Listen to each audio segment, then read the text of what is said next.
A comunicação é um processo essencial para os seres humanos. Sistemas de comunicação cada vez mais complexos possibilitaram o desenvolvimento da sociedade. Mas se comunicar de maneira eficiente não é tarefa fácil. Inúmeros fatores interferem no processo de comunicação e podem constituir filtros, ruídos e até bloqueios na comunicação. Mas tem um fator que considero essencial. Considero a origem de muitos filtros, ruídos e bloqueios na comunicação: a percepção. A percepção é um processo cognitivo-emocional que implica em processar e compreender os estímulos recebidos do meio ambiente. Diversas teorias, inclusive a psicologia, concordam que o que se percebe pode ser muito diferente do real. Mas o que é o real? O real é um conceito dilemático do século XXI. Este não é o tema de hoje, voltemos à percepção. Em linhas gerais e da forma mais breve que se possa explicar, a percepção é a formação do chamado ponto de vista de cada indivíduo. Muitos ainda acreditam que o cérebro é uma organização de caixinhas que armazenam informações.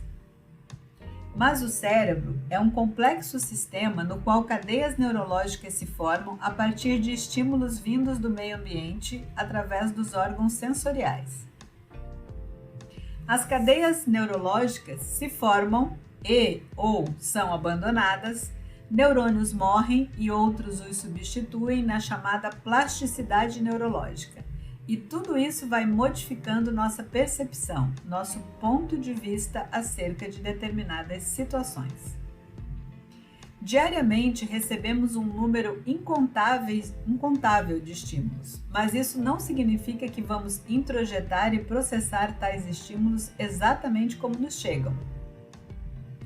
Nossos órgãos sensoriais, como o tato, em toda a pele, por exemplo, paladar, audição, olfato, visão, são responsáveis por captar e enviar informações para serem processadas.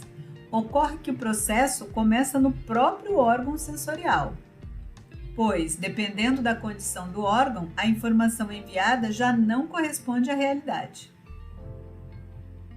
Observem que o meio de comunicação utilizado, que pode ser ineficaz para aquele objetivo, também pode interferir na percepção. Assim como o tipo de estímulo recebido, por diversas características, como, por exemplo, o tamanho ou a distância.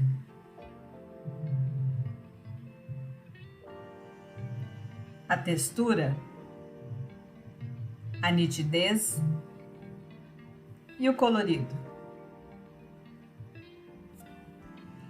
E até a repetição, que pode ser benéfica para fixar a percepção, quando é exaustiva, a prejudica, fazendo com que não se perceba mais devido à própria repetição. É o caso de ambientes muito barulhentos, que no começo incomodam, mas com a repetição deixam de ser percebidos. E por isso mesmo podem até trazer prejuízo para a audição. O ambiente é essencial para se perceber ou não determinadas características, como nas figuras de ilusão de ótica, que na verdade são uma ilusão cognitiva, já que percebemos o círculo interno da direita maior que o da esquerda em função da distância do círculo externo.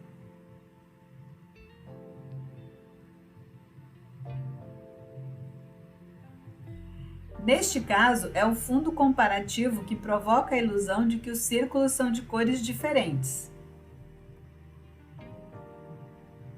Este é ótimo, impressionante a ilusão de movimento numa figura estática.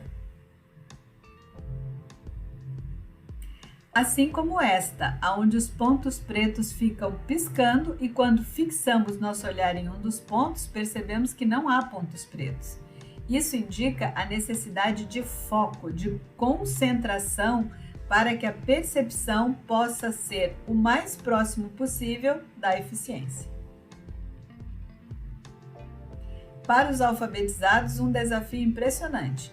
Diga o nome da cor em cada palavra, não o que está escrito.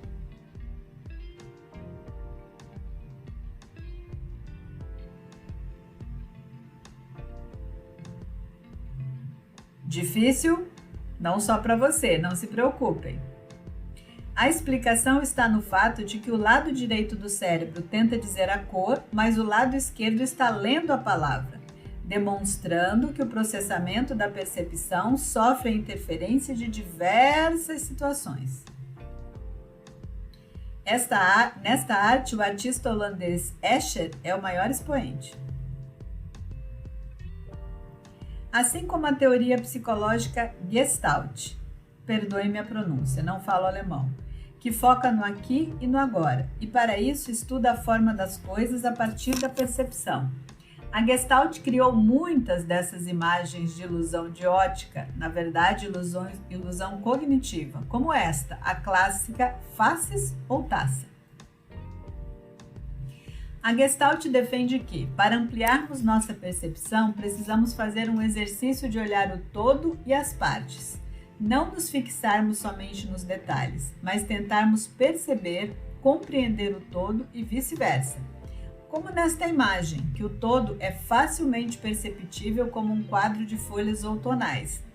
Mas, para se perceber o detalhe, a mulher nua deitada de bruços, precisamos focalizar, precisamos prestar atenção no detalhe. O saxofonista revela uma característica cognitiva do cérebro humano, a de completar as informações, muitas vezes prejudicando nossa comunicação com os demais, como é o caso das fofocas. Já que aqui vemos também um rosto de mulher ao completarmos ideativamente a linha direita da face, que de fato não existe. Um pato ou um coelho? Ambos, claro. O pato está virado para a esquerda, enquanto o coelho está para a direita. Duas colunas quadradas ou três colunas redondas? Olhe de baixo para cima e de cima para baixo para perceber ambas. A última figura apresenta uma mulher que na verdade não existe.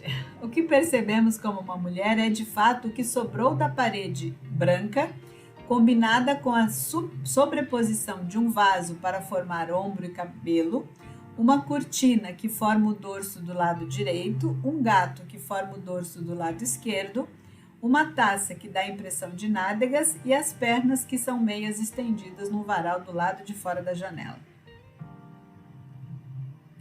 A formação da nossa percepção começa, é claro, em nossa genética, nosso DNA, determinando algumas formas de processamento cognitivo, moral e emocional. Mas é ao longo de nossa história de vida que vamos formando ideias, valores, posicionamentos éticos, políticos, preferências, resistências e outros aspectos determinantes de nossa personalidade. E por isso mesmo, intervenientes em nossa comunicação. Ao longo da vida, vamos aprendendo com modelos que respeitamos, amamos, vamos aprendendo concepções, formas de compreender, projetar e idealizar o mundo. A formação escolar em todos os níveis vem reforçar, destruir ou modificar algumas dessas concepções, desses valores e formar outros, logicamente. E não podemos esquecer a internet e as redes sociais, que hoje participam ativamente na formação de tais características, interferindo muito em nossa percepção. Mas, e isso é muito importante, prestem atenção, em todas as fases da vida, o estado emocional do percebedor, o estado psicológico de quem percebe, o estado emocional do indivíduo interfere ativamente na forma como percebe, ou seja, na forma como processa as informações recebidas do exterior. Angústia, serenidade, alegria, ansiedade, nervosismo, preocupação. São todos estados emocionais onde o cérebro está com determinadas áreas ativadas, enquanto outras não ou nem tanto, interferindo no processamento do estímulo recebido do exterior, consequentemente interferindo na percepção. Isso se dá porque a ligação entre os neurônios ocorre num campo bioquímico chamado sinapse. E justamente por ser bioquímico, é alterado por tudo que fazemos ao longo do dia e noite, claro, como pela ingestão de substâncias, tal como o café. O tipo de alimentação pode estimular, acalmar ou até provocar letargia, atuando neste campo bioquímico da sinapse. E nem se precisa falar em drogas de todos os tipos, mesmo que seja um medicamento. Tudo pode interferir no estado psíquico e emocional do sujeito, alterando substancialmente a forma como o indivíduo percebe e, consequentemente, se comunica. Assim como uma recuperadora noite de sono de 6 a 8 horas de forma ininterrupta, no mínimo. O importante é saber que o equilíbrio perfeito não existe e que não vamos conseguir saber tudo sobre a nossa percepção. O necessário é estarmos atentos para compreender como nossa percepção pode interferir em nosso processo de comunicação e, consequentemente, facilitar ou prejudicar nossas relações interpessoais. A discussão do caso da ponte explicita nossas percepções, filtros, ruídos e bloqueios do processo de comunicação, bem como aponta uma orientação de como tornar a comunicação eficiente. Paulo e Maria se amavam muito e por isso se casaram. Depois de alguns meses de casamento, Maria sentiu Paulo frio e distante. Triste e solitária, Maria foi visitar um amigo que morava do outro lado da ponte. Tornaram-se amantes. Certo dia, quando voltava para casa, Maria deparou-se com um bandido assaltando pessoas sobre a ponte. Como não tinha dinheiro, voltou à casa do amante e pediu ajuda. Esse recusou-se, dizendo que não era problema dele. Maria então procurou um outro amigo que também morava do outro lado da ponte. O amigo tentou ajudar, mas também estava sem dinheiro, mas teve a ideia de atravessar de barco. Procuraram o barqueiro, que cobrava R$ 112 pela travessia e se recusava a fazer de graça o fiado. Desesperada para que Paulo não descobrisse sua ausência, Maria tentou atravessar a ponte e foi morta pelo bandido. A discussão a se fazer a partir desse dilema é: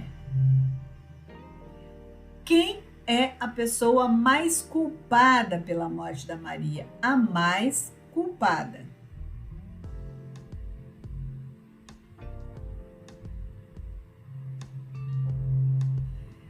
Bem, alguns poderão atribuir a responsabilidade ao marido, Paulo, pois foi ele que ficou frio e distante, levando Maria a buscar consolo nos braços de outro. Mas observem, o texto diz que foi Maria quem sentiu Paulo frio e distante. Talvez Paulo, de fato, não estivesse frio e distante, ou estivesse por uma razão. Foi a percepção de Maria. Talvez Paulo estivesse somente cansado por trabalhar muito. Isso levaria alguns, então, a culpar Maria, considerando que ela agiu levianamente. Leviano também é considerado o amante, por outros, que pode ser considerado o mais culpado por ter abandonado Maria depois de usá-la, digamos assim. Acredito que ninguém há de culpar o amigo. Já o barqueiro, esse pode ser considerado por outros um homem insensível que provocou a morte de Maria, mesmo que indiretamente. Certamente que um grande número não terá dúvida de que o bandido é o mais culpado, já que foi quem infringiu o ato. Claro que Paulo, Maria, o amante e o barqueiro poderiam ser considerados, sob algum aspecto, parte da responsabilidade, cabendo a Maria e ao amante uma grande parcela. Mas a questão pede, ou seja, a questão comunica quem é o mais culpado pela morte de Maria. E nesse caso não há dúvida, por questões jurídicas de nosso país e do planeta, é o bandido. Então, como usar a situação para aprender a se comunicar melhor? Bom, inicialmente precisamos saber que para que consigamos ter a mesma percepção da situação e uma comunicação eficiente, o estímulo deve ser claro. A mensagem deve ser clara para atingir o receptor com a menor quantidade possível de filtros e ruídos. E isso é esperado de quem está dirigindo, coordenando, gerenciando, deixando explícito o objetivo final e um parâmetro para o raciocínio. No caso, dizer, juridicamente, qual o maior responsável pela morte da Maria? Pois, se formos entrar no campo das subjetividades, aí o processo de comunicação será complexo e sem fim. Pode vir a ser o objetivo de determinado debate. Espero ter sido uma comunicadora eficiente e clara, que vocês tenham percebido minhas intenções com essa comunicação, que não tenha havido ruídos, filtros ou bloqueios, que a mensagem tenha chegado ao receptor, mas qualquer dúvida pode me enviar um e-mail ou um WhatsApp que atenderei com prazer. Até mais!